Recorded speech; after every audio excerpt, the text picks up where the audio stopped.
Guys দেখো এখানে আমার সাথে কি হয়। আমি পিছন থেকে জোন আসতে দেখে আমি জোনের ভিতরে ঢুকবো, কিন্তু হঠাৎ করে দেখি আমার সামনে একটা পুলিশ স্কোয়াড আসা করে।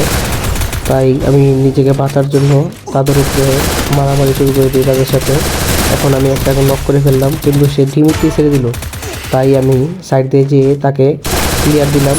তখনই ওরিয়ন হওয়ার সাথে সাথে আমাকে দেখি 3টা প্লেয়ার ভেঙে ফেলেছে।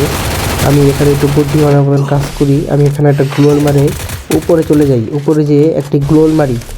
ঠিক আছে, আমি আবার এখান থেকে একটা বোম মারি, দেখি লাগে নাকি, কিন্তু ভাগ্যক্রমে লাগেনি। তাই এর সামনে যে একটা ল্যান্ডম্যান পাতি, তখনই দেখি M249 দিয়ে আমাকে গুলি ভাঙছে। তাই আমি একটা এনিমিকে নক করি। সামনে আর একটা প্লেয়ার আসা পরে তাকে দুপুরি জাতা দিয়ে মেরে ফেলাই। এখন সামনে একটা গ্লোয়াল মারি, দুইটাকে ক্লিয়ার দিই।